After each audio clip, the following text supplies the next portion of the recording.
네, 시간 우리가 함께 나눌 하나님 말씀은 로마서 16장 8절에서 11절까지 기록되어 있는 본문의 말씀입니다. 지난 시간에 우리는 안드로니고와 유니아라고 하는 인물에 대하여 함께 나누는 시간을 가졌습니다. 안드로니고와 유니아는 바울 사도의 친척이었을 수도 있고 아니면 단지 같은 유대인이었다라고 하는 사실을 나타내는 의미로서의 표현일 수도 있지만 어쨌든 우리는 지난 시간의 말씀에 기록된 내용들을 통하여 바울 사도와 매우 가까운 사이였다라고 하는 사실을 우리는 확인할 수가 있었을 것이다라고 생각을 합니다. 그리고 우리는 이들에 대한 바울 사도의 묘사와 언급들을 통해 주의 복음을 전함에 있어 함께 수고하는 이들 간에 공유되어지는 실제적인 사랑의 감정들을 또한 발견하고 살펴볼 수 있었던 것입니다. 우리는 이를 통해 성도 간의 서로를 향한 사랑이라는 것은 결코 그냥 저절로 생겨나는 것이 아니라 동일한 목적을 위해 함께 땀 흘리며 수고하고 또한 함께 고생하는 과정 가운데서 더욱 풍성하게 자라가는 것이다라고 하는 사실을 발견할 수 있는 것이다라고 생각합니다. 그리고 그러한 맥락에서 박해가 심했던 시대일수록 주의 몸된 교회 안에서의 성도 간의 관계는 그와 같은 의미에서 더욱 끈끈하였을 것이다라고 하는 사실을 우리는 충분히 짐작할 수가 있는 것이며 바로 그와 같은 성도 간의 실제적이고 뜨거운 사랑이 바탕이 된 성도 간의 교제들이 극심한 박해 가운데서도 교회를 굳건히 지탱하는 하나의 동력이 되었을 것이다라고 하는 사실을 우리는 확인할 수 있는 것입니다. 오늘 말씀에는 또한 비교적 여러 인물들이 언급이 되고 있는데 그들은 바로 암블리아와 우르바노 그리고 스다구와 아벨레 마지막으로는 아리스토블로의 권속들과 헤르디온 그리고 나기수의 가족들입니다.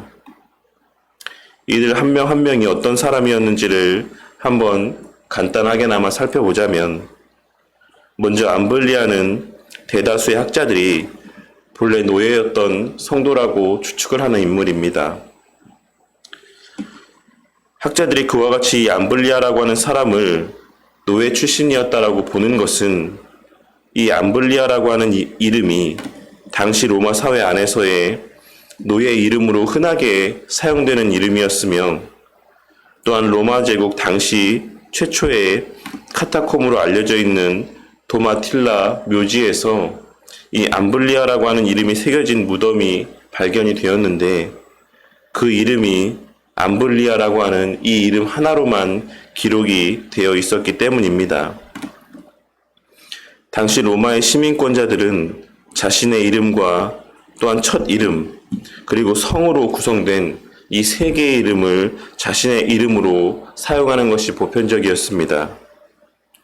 하지만 노예들은 그저 하나의 이름만을 사용하였고 또한 그 하나의 이름으로만 불려졌던 것입니다. 그러니 그 이름이 노예들 사이에서 많이 발견되는 이름이었다라고 하는 사실과 또한 그의 무덤에 다른 이름들이 함께 언급되어 있지 않았다라고 하는 사실이 이 암블리아라고 하는 인물이 본래 노예 출신이었을 것이다라고 하는 사실을 뒷받침해주고 있는 것이다라고 할 수 있는 것입니다. 하지만 그의 그와 같은 출신에 비해 도마틸라 묘지에서 발견된 그의 무덤은 매우 정교하게 장식이 된 분묘가 있었고 또한 그 이름이 굵직한 글씨로 명확하게 새겨져 있었다라고 하는 점에서 그가 당시 로마 교회 안에서 중요한 위치 혹은 지도자적인 위치 가운데 있었을 것이다라고 하는 사실을 우리는 확인할 수가 있는 것입니다. 그리고 그러한 암블리아를 바울 사도는 사랑하는 이라는 표현으로 특별히 언급하고 있는데 이는 어린이 그리고 그 가운데서도 특별히 외동 아들에게 주로 사용하는 표현으로서 원문의 뉘앙스 그대로 표현하자면 나의 유독히 사랑하는 이라는 의미를 담고 있는 표현인 것입니다. 바울 사도는 이 특별한 사랑을 의미하는 표현을 사용하며 자신이 암블리아를 생각하는 마음이 어느 정도였는지를 잘 나타내 보여주고 있는 것이다라고 할 수 있는 것입니다. 그리고 이어서 그리스도 안에서의 동역자로 언급되고 있는 우르바노 또한 가이사의 가족 명부에서 발견되는 평범한 노예의 이름입니다. 그리고 뒤에 10절에서 언급되고 있는 아리스토블로의 권속들이라고 하는 표현 또한도 아리스토블로의 집안에 있는 노예들을 지칭하는 표현으로 보는 것이 일반적인 견해이고, 또한 11절 말씀에 기록되어 있는 나기수의 가족들이라는 표현에서의 이 가족이라는 의미도 나기수 집안에 있는 노예들을 일컫는 표현으로 보는 것이 보편적인 해석이라고 할 수가 있는 것입니다. 우리는 이를 통해서도 예전에도 함께 나누었던 바와 같이 초대교회 당시에는 그 출신 신분과는 상관이 없이 그 신앙의 성숙함의 정도에 따라 교회 안에서 쓰임을 받고 또한 귀하고 가치 있게 여겨졌다라고 하는 사실을 확인할 수가 있을 것이다라고 생각을 합니다. 하지만 그렇다라고 해서 초대교회 당시에 주로 소외된 계층에 있는 사람들만 대부분 신앙이 좋고 또한 중요한 역할을 감당한 것은 아니라고 할 수 있습니다. 오늘 말씀에 언급되고 있는 이들 가운데 9절 말씀에 언급되고 있는 수다구는 당시 비교적 흔하지 않았던 이름인데, 이 이름은 특별히 로마 황족의 계보 가운데 기록이 되어 있는 이름이기도 합니다. 그러니 설령 그가 황족은 아니었다라고 할지라도 황족의 가문 사람이 사용을 하는 흔하지 않은 이름을 사용했다라는 것은 그 또한 결코 사회적인 지위가 낮지 않았을 것이다라고 하는 사실을 잘 나타내 보여주는 것이다라고 할 수 있을 것입니다. 그리고 10절에 기록된 아벨레 또한 유대인들의 사이에서도 발견이 되어지는 이름이긴 하지만 황제의 가문 가운데서도 발견되는 이름이기도 합니다. 그러니 그 또한도 결코 사회적으로 소외된 계층 가운데 있는 사람은 아니었을 것이 분명한 것이고, 마지막으로 친척으로 언급되고 있는 헤로디오는 앞서 우리가 함께 나누었던 안드로니고와 유니아의 경우에서와 같이 실제 친척을 의미하는 그와 같은 표현으로서 사용하였다라기보다는 정통 유대인이었다라고 하는 사실을 나타내기 위한 표현으로 보여지는데, 그가 헤롯 대왕의 손자이자 헤롯 아그리빠의 형제로 또한 알려져 있는 아리스토블로와 함께 언급되고 있는 것으로 보아서 그 또한 헤롯 가문과 관계가 있는 사람이었을 확률이 높다라고 할 수 있는 것입니다. 그리고 실제로 상당수의 학자들이 그와 같은 사실들을 지지하고 있는 것입니다.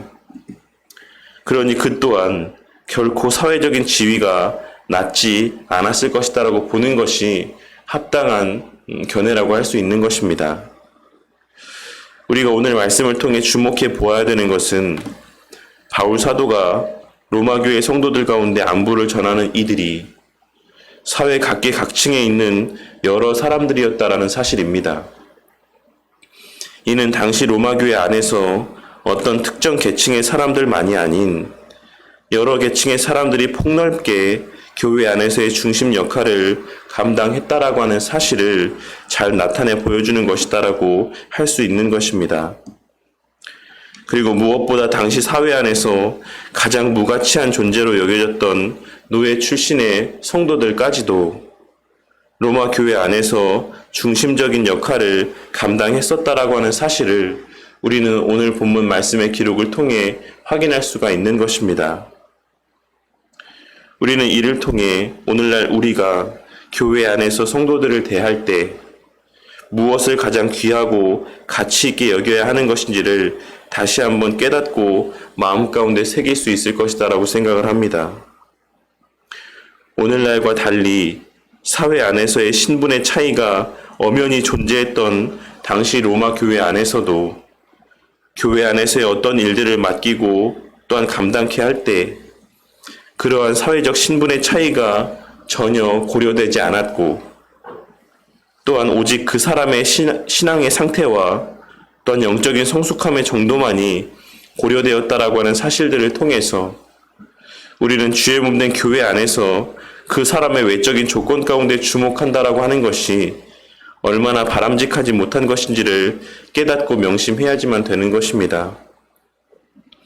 물론 그 사람의 신앙 또한 하나님께서 그에게 은혜로 허락하신 것이다라고 하는 사실은 분명한 것이지만 여기서 강조하고 있는 것은 무엇이 우리에게 있어 더 귀하고 가치 있게 여겨져야지만 되는 것이냐 라고 하는 것을 말하고 있는 것이라 할 수 있는 것입니다. 그리고 우리는 이를 통해 우리가 진정 귀하고 가치 있게 여겨야 될 하나님의 은혜는 바로 영적인 은혜다라고 하는 사실을 발견할 수 있어야지만 되는 것이고, 가이오를 향한 요한 사도의 인사말이었던 내 영혼이 잘됨 같이 내가 범사에 잘되고 강건하기를 내가 간구하노라 라고 한 그 말씀에 담겨져 있는 우리의 영혼이 잘됨이 범사에 잘되고 강건함보다 먼저라고 하는 사실에 대한 바른 깨달음과 자각이 있어야지만 된다라는 것입니다. 오늘 하루도 우리가 세상적으로 인정받고 사회적으로 성공한 삶을 살기 위해 더 많은 노력과 수고를 기울이는 삶을 살아가는 것이 아니라 주의 몸된 교회 안에서 또한 성도들에게 있어서 무엇보다 우리 하나님 앞에서 그 신앙이 참되고 바른 신앙으로 인정받기를 사모하는 마음으로 하나님의 선한 일들 가운데 우리의 영적인 성숙함과 진보를 위해 더 많은 노력과 수고가 있는 복된 한날을 살아가는 우리 바른교회 성도님들이 되시기를 바랍니다. 그리하여 우리 모두의 이 세상에서의 어떠함과는 상관없이 하나님 앞에서의 신실한 신앙으로 말미암아 성도들 앞에서의 본이 되는 신앙으로 말미암아 주의 몸된 교회 안에서 귀하게 여김받고 또한 귀하고 가치 있게 쓰임받는 우리 모든 바른교회 성도님들이 되시기를 주님의 이름으로 간절히 축원합니다.